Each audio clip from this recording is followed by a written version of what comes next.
Hey friends, Lissa here. Today in this video, let's talk about food journaling and tips on how you can get the most benefit out of yours.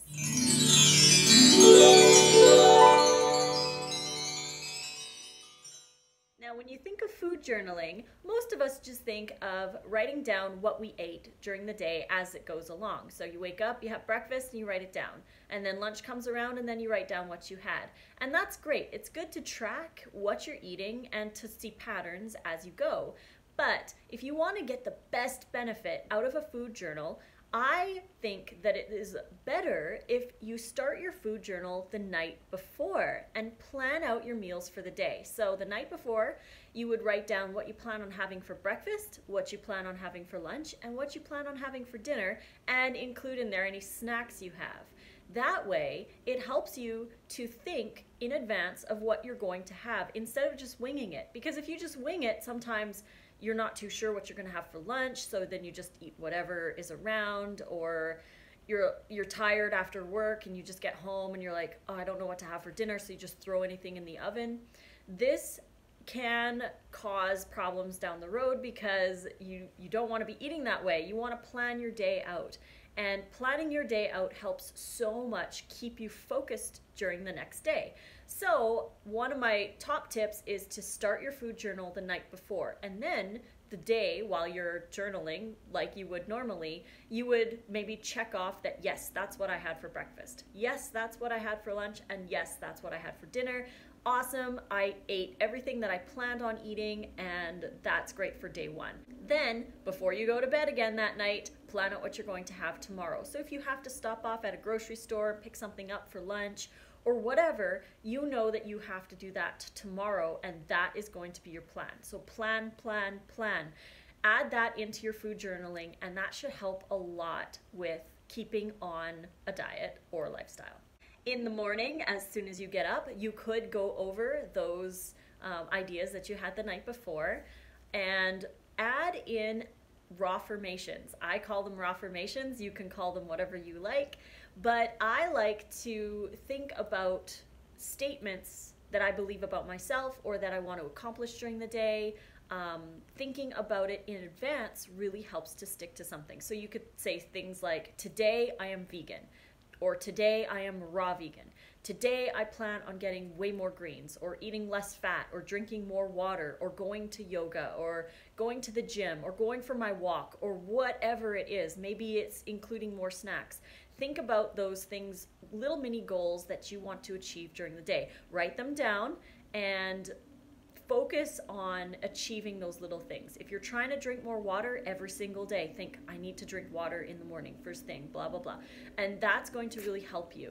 Keeping it in your journal helps as well because you can review it and you can see how you're feeling. You can write down at the end of the day how you felt, if you achieved your goal. If not, why didn't you achieve your goal, and what could you do better tomorrow? Because we know that we're not in competition with anybody except the person we were yesterday. So we want to be better than we were yesterday, and if you missed some water, don't kick yourself or make yourself feel bad. Just think of ways that you can improve and have more water tomorrow. So maybe that's filling up your water beforehand, or like at night. Let your lemons marinate in the water overnight so that you have it ready for tomorrow. Maybe taking extra bottles of water to work, or whatever you need to do. Think of those things. And maybe if it was greens, if you didn't have enough greens, maybe you need to think about having more greens in your salads the next day. Maybe you have to go to the grocery store, but write all of that down. Really get inside yourself and think about what your goals are. Writing them down really, really helps to keep that focus. And one last tip when you're food journaling would be to constantly check back on what you've been doing and try to change what you want to do in the future. So an example of this would be calorie count.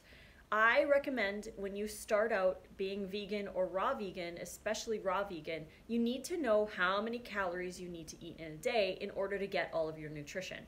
So if you're starting out food journaling, journal it all and then calculate the calories. You can use Chronometer, you can use MyFitnessPal, or whatever little app that you can find that will track calorie counts, and you don't have to track calories for the rest of your life. You just need to track it in the beginning so that you can get a good idea of how much food you need to eat in order to feel satiated and feel healthy and all of that good stuff. So track what you're eating and then add all the calories up, and try and aim for a certain amount almost every single day if you can. So say you're aiming for 2,000 calories a day at 10% fats. Every single day you eat 2,000 calories at 10% fats for about a week. And then go over your journal and think, how did I feel that day? How did I feel this day? Was I hungry at dinner time every single day? And if you are, then the next week, increase your calories to 2,100 or 2,200 or even 2,300 if you felt more hungry. And if you feel too stuffed or you can't get all of that food in and you are shorter, like say like 5'2" or something, maybe you don't need 2,000 calories. Maybe move it down to 1,900 calories and see how you do. If you have a sedentary job, you're going to need to eat less. If you're really super active, you might need to eat more. So the calorie count is really essential in learning your own body balance, and journaling can really help with that, because it really helps you to see what you're eating, how many calories you're eating, and how you're feeling. So when you're journaling, make sure that you don't just keep track of the foods that you're eating and the meals that you have, any special recipes. Put little stars beside the ones that you absolutely loved so you remember them in the future, but also write down how you feel, how you felt eating that many calories, how you felt eating, say if you added cooked food or whatever to your diet, how you were feeling during those moments, any goals that you have for the next day, and any emotions that you're feeling or going through during the transition over to a healthier diet. This is going to be really good for you to track what you're eating, what you're ingesting. Also track your exercise as well. Include any yoga or stretching, walking, gym, whatever. Maybe write down how many steps you have a day if you have a step counter, and all of that. Track it all into one little bundle, and it should only take you maybe 5-10 minutes at night, every night, to write everything out, and maybe another 5 minutes in the morning. But it's time well spent and well invested in you. So I hope somebody liked this video, and if you did like it, please click like and subscribe to my channel to get notifications for more. You can click the little bell and it'll send you a notification every single time I upload a brand new video. And you can find all of my recipe books here at this link right here. These are all ebooks. You can find print versions on Amazon if you want to head over there and grab some. I am on Facebook at Lissa's Raw Food Romance. You can find me most active over on Instagram at Raw Food Romance, and I am also on Snapchat, Lissa Raw Vegan. So until the next video, guys, make sure you food journal tonight or right now. Start it right now. And until the next video, fruit on.